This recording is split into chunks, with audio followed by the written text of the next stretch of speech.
ভয়াবহ হামলায় কেঁপে উঠল পুরো শহর। শুধু রাতের আধারেই নয়, দিনের আলোতেও শহরের বুকে আঘাত হানে ক্ষেপণাস্ত্র।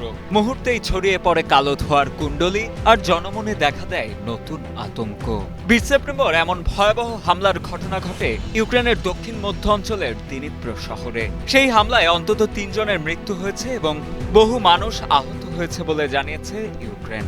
সামাজিক যোগাযোগ মাধ্যমে ছড়িয়ে পড়া একটি ভিডিওর সূত্র ধরে হামলার স্থান ও তারিখ যাচাই করে বার্তা সংস্থা রয়টার্স।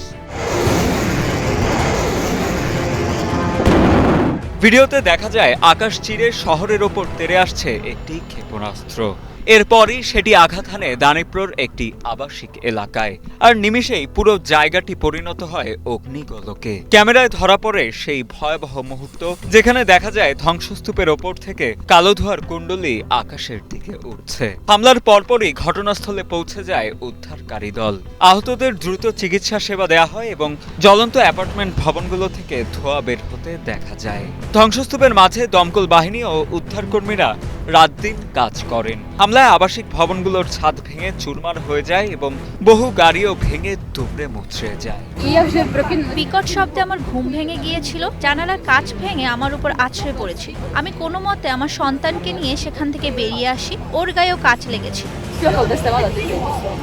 2022 সালের ফেব্রুয়ারিতে রাশিয়া ইউক্রেন হামলা শুরুর পর থেকেই যুদ্ধ বন্ধের জন্য কূটনৈতিক প্রচেষ্টা চলছে, কিন্তু বারবার ভেস্তে যাচ্ছে সেই প্রচেষ্টা। এমন পরিস্থিতিতে সাম্প্রতিক মাসগুলোতে উভয় পক্ষই হামলা আরও তীব্র করেছে, যার ফলে বেসামরিক নাগরিক ও স্থাপনা ব্যাপকভাবে ক্ষতিগ্রস্ত হচ্ছে। বিশেষজ্ঞদের মতে এই হামলাগুলো যুদ্ধের মোড় ঘোরানোর চেয়ে প্রতিপক্ষকে চাপে রাখার কৌশল হিসেবেই বেশি ব্যবহৃত হচ্ছে।